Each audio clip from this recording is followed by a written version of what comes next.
So I've been on YouTube for over a dozen years now making woodworking videos, and I'm probably a dozen years before that when I got into the hobby and stuff like that. And as y'all seen on my YouTube channel, I am mainly hand tool focused, but I have ventured deeply into wood turning and doing art markets and making stuff for y'all on my store. I've done a lot of production woodworking. So obviously, I've gotten into the power tool realm, and I kind of divide my woodworking up into personal woodworking, kind of stuff I do on YouTube where I make one single item, that kind of stuff, and then production run stuff where I might sit at a machine for 4 or 5 hours doing the same repetitive process over and over and over. And talking about power tools, through that time, I've come to realize that there are quite a few of power tools out there that people tell you you just have to fill out your shop that you really don't. And that's what I'm going to be talking about today. And along the way, I just know I'm going to make a lot of people angry. So today, let's talk about 5 power tools that you don't really need. Okay, I want to start this video right. I want to piss off the most of y'all out there as possible right off the get-go, so I don't waste your time. So you watching an entire video from obviously somebody that has no clue what he's talking about, right? Well, with that kind of introduction, I'm going to bet some of you are thinking, and those of y'all that know me are going to say that maybe he's about to talk about the table saw, because really, for most of my woodworking career, I did not have a table saw. But no, I'm not going to be talking about the table saw. Maybe you're thinking, hey, he no longer has a CNC in his shop. Maybe that's what he's going to mention. No, my CNC is outside in the carport. I just haven't had time to build a little case on it to bring it in here. It will be coming back in here and I will be using it. So what could I possibly be talking about? Well, I'm going to state this first one right off the get-go as the most egregious in my opinion, because not only how I use it, but I've been to other people's shops. And every single one I go to, it's always over in the corner with things stacked on it. And when you ask people about it and stuff like that and go, oh yeah, I'll use that one, but you know, a lot of times, well, I don't want to have to drag it out. It's heavy. You kind of have to walk it. There's things I'll figure out another way. What tool am I talking about?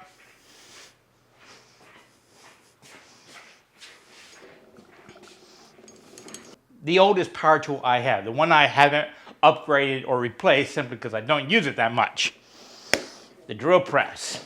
In all these years, this thing has collected more dust than any power tool I have. In fact, really the only thing I need it for is some production pen turning. There used to be a time where I was making thousands of pens a year, and this really helped that out. But ever since I've gotten frustrated turning pens, I don't really use it.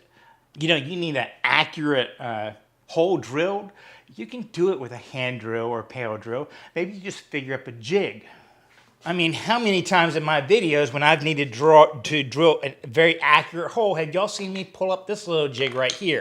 All it is, I use it for a 90 degree, and it's very easy to center something in the line. So I can just come over here, bump it right there, get it in the dead center, top to bottom, and then bump it up there, and I have 90 degrees to drill a hole, or at least more than accurate enough 90 degrees for woodworking. So I think if y'all are kind of honest with yourself, do you really need the drill press for the one-offs that you're doing? Or, I mean, if you're doing production runs, it's nice to have one. But I guess the one thing you can say about drill press is it doesn't have a very big footprint, so when you put it up in the corner and stack stuff against it, it just doesn't take up that much space, right? The second power tool I want to talk about, I think is one that's just kind of become obsolete with technology. It's these quarter sheet sanders. I think some people call them jitterbug sanders, but you know, I haven't done the research on this one. Maybe somebody in the one of y'all can tell me in the comments. But isn't the random orbit sander, you know, within 20 years of invention, and it's gotten to the point where they're so ubiquitous now, I just think these have become somewhat obsolete. These random orbit sanders, if you've used them, they kind of go in circles and leave little pigtail scratch marks all over the place. And they just seem to get a little bit more uniform scratch pattern across a piece of work quicker and more efficiently. So I think most people have gravitated to these, but these are still in the market for the simple reason that they do go in one direction back and forth. And after you've done this action, it does make sense to go back on the very last pass and take one of these and go with the grain so that the very last scratch patterns you have are going in line with the grain, so it's not going to be obvious. But I mean, I've got this up really high because I don't do it that way. I will use this all the time. In those last little bits, I will turn to hand sanding just because I feel like I have a much more better control. And a lot of times when I'm working it, I'm feeling it. I'm going for one spot and I'm feeling it. And this just makes a lot more sense than this in that final sanding application, which is really the only thing this is good for anymore. So I would welcome somebody to disagree with me on this one because these are good devices. They're good power tools. I just think technology and how we apply that technology has kind of left them behind, which is why I think this is unnecessary to buy anymore. Please disagree with me on that one.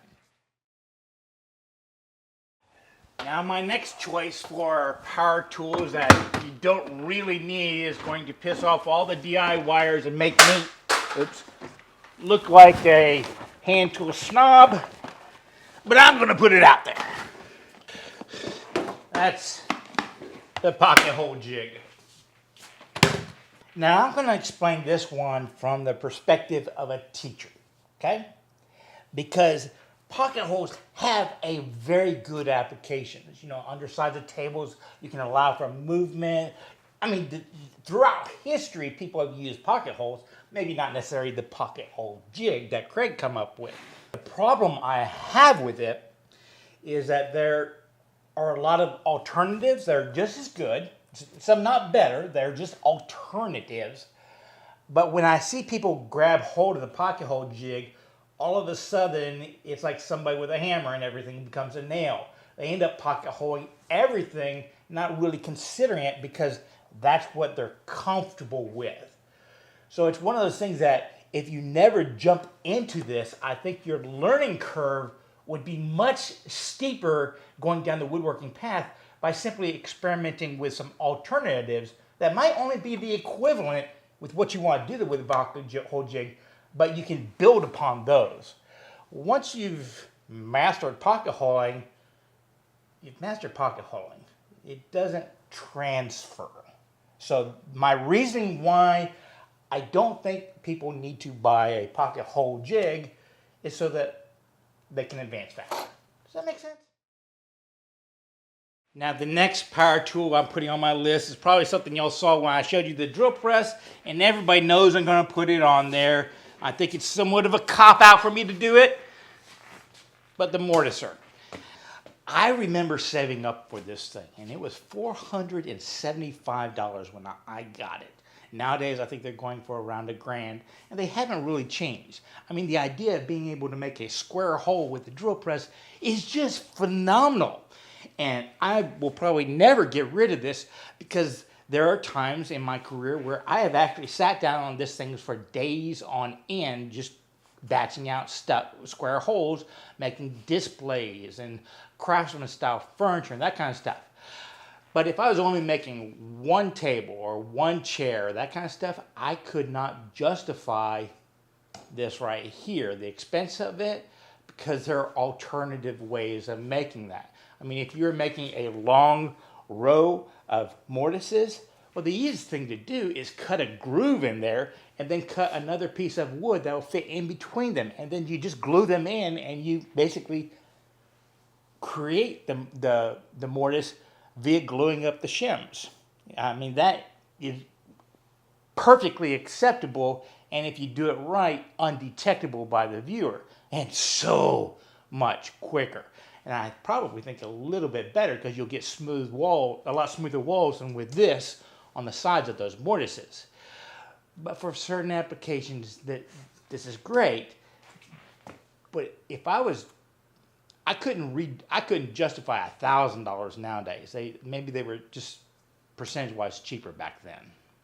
So as a cop-out, one of the tools that I really don't think people should buy nowadays in a home shop, a workshop like that, unless you're in a professional setting and you're batching out reproductions of furniture over and over and over again, square chisel mortiser.